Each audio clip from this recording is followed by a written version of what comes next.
आज हम आपको 9th में हिंदी काव्य खंड के कबीर दास जी द्वारा रचित साखी नामक पाठ को पढ़ाएंगे। इससे पहले हमने 6 दोहे पढ़ लिए थे। आज हम आपको 7वां दोहा पढ़ाएंगे। लिखा है कि कबीरा चित्त चमकिया चहुदिस लागी लाई, हरि सुमिरन हाथू गड़ा बेगे लेहु बुझाई। कबीरा चित्त चमकिया, चित्त चमकिया मीन्स होता है हृदय में ज्ञान की ज्योति जो है जग जाना। और लाई मीन्स होता है आग। लाई मीन्स क्या होता है? आग। सुमिरन मीन्स होता है स्मरण करना। देखिए, कबीरा चित्त चमकिया यानी कबीर दास जी कहते हैं कि उनके हृदय में ज्ञान की ज्योति जग गई है।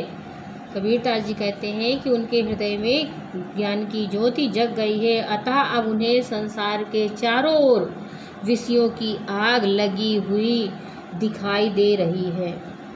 अब ईश्वर का स्मरण रूपी घड़ा हाथ में आ गया है। किसका घड़ा?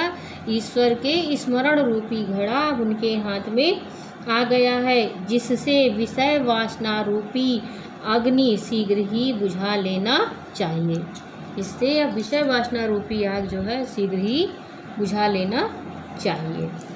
अगला है अंखड़िया झाई पड़ी पंथ निहारी निहारी, जी भड़िया छाला पड़ा राम पुकारी पुकारी। अंखड़िया मीन्स क्या होता है? तो आँखों में, झाई मीन्स होता है अंधकार, और पथ मीन्स क्या होता है? तो मार्ग होता है, रास्ता होता है। निहारना मीन्स देखना जो होता है। लिखा है कि अंखड़िया झाई पड़ी।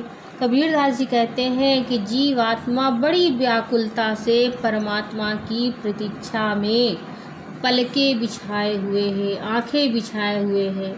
भगवान की राह देखते देखते अब तो उनकी आंखों में झाइयाँ पड़ गई हैं, अर्थात आंखों के नीचे अंधकार सा छा गया है। अब फिर भी उन्हें अभी तक ईश्वर के दर्शन नहीं हुए हैं। परमात्मा का नाम जपते जपते अब मैं थक गया हूँ।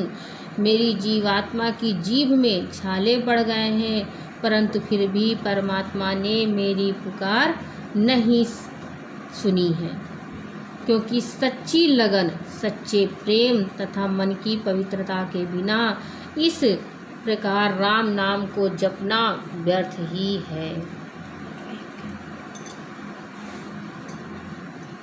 अगला है झूठे सुख को सुख कहें मानत है मनमोद, जगत चबैना काल का कछु मुख में कछु बोध।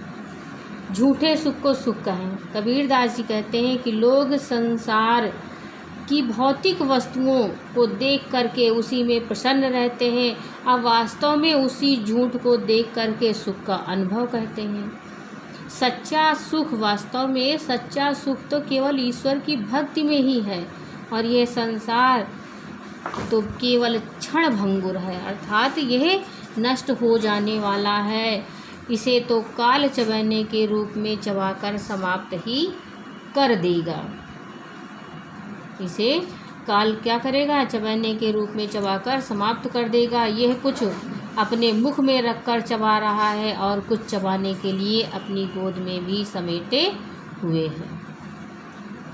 अगला है जब मैं था तब हरि नहीं, अब हरि है मैं नाही, सब अंधियारा मिट गया जब दीपक देखा माही। कबीर दास जी कहते हैं कि जब तक मेरे हृदय में अहंकार का भाव था, तब तक मेरे अंदर ईश्वर का वास नहीं था। लेकिन जब ईश्वर का साक्षात्कार हुआ, जब ईश्वर की कृपा हुई, तो मन का सारा अज्ञान रूपी अंधकार मिट गया। ईश्वर के ज्ञान रूपी दीपक से, ईश्वर के प्रेम रूपी दीपक से, हृदय में जलते हुए ज्ञान रूपी दीपक के प्रकाश से सारा अंधकार, अज्ञान रूपी अंधकार नष्ट हो गया और ईश्वर के दर्शन हो गए हैं। इसलिए अहंकार को नष्ट करने का प्रयत्न करना चाहिए। अगला है कबीरा कहा गर्भियो ऊंचे देखी आवास, काल परो भ्यों लोटड़ा ऊपर जामै घास। कबीरा कहा गर्भियो। कबीर दास जी कहते हैं कि संसार क्षण भंगुर है, अर्थात शीघ्र ही नष्ट हो जाने वाला है। इसलिए कभी भी ऊंचे ऊंचे महलों तथा धन दौलत को देखकर घमंड नहीं करना चाहिए। ये सभी भौतिक वस्तुएं नश्वर हैं, कुछ ही दिनों में धरती में गिर जाएंगी और इन पर भी घास जम जाएगी, इन पर भी घास उग जाएगी।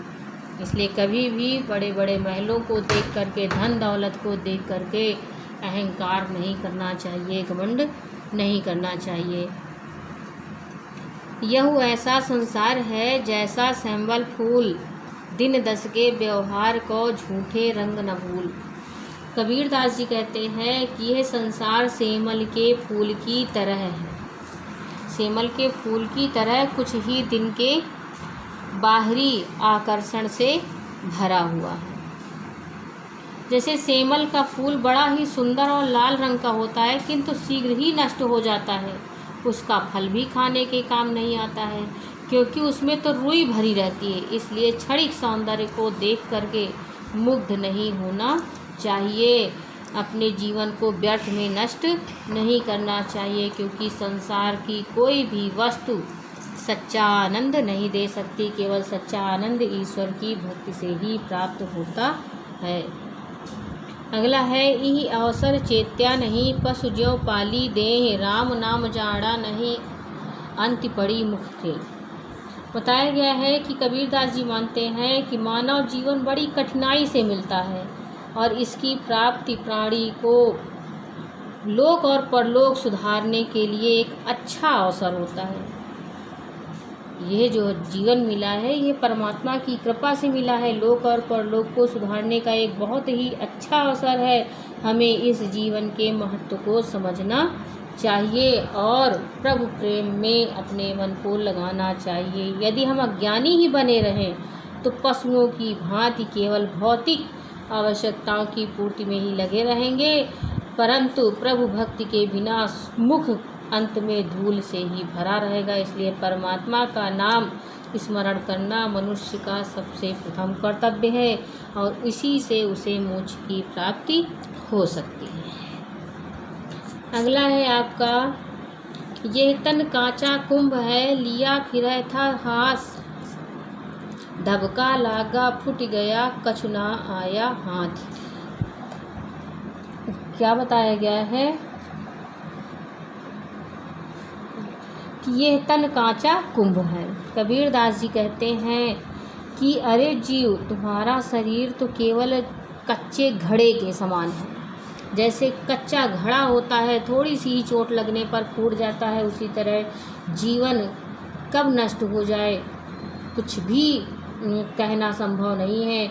तुम इसे अपना समझकर सदा इसे अपने साथ लिए घूमते रहते हो, लेकिन जैसे मिट्टी का कच्चा घड़ा थोड़ा सा धक्का लगने पर फूट जाता है, उसी प्रकार काल का छोटा सा भी झटका लगने पर शरीर भी नष्ट हो जाएगा और तुम्हारे पास कुछ नहीं आएगा। अतः तुम इस शरीर को, इस शरीर का लगाव छोड़कर ईश्वर का ध्यान करो, क्योंकि तुम्हारे हाथ में जिस दिन मृत्यु हो जाएगी कुछ भी हाथ नहीं आएगा, केवल ईश्वर की भक्ति ही तुम्हारे हाथ आएगी। अगला है, कबीरा कहा गर्भियो देहि देख सुरंग, बिछड़िया मिलबो नहीं ज्यों कांचली भुवन। कांचली क्या होता है? तो कांचली होता है जिसमें जो सांप अपनी केचुली छोड़ता है, उसी के बारे में बताया गया है। कबीरदास जी कहते हैं कि हे प्राणी, तुम अपनी देह की सुंदरता पर क्यों घमंड करते हो?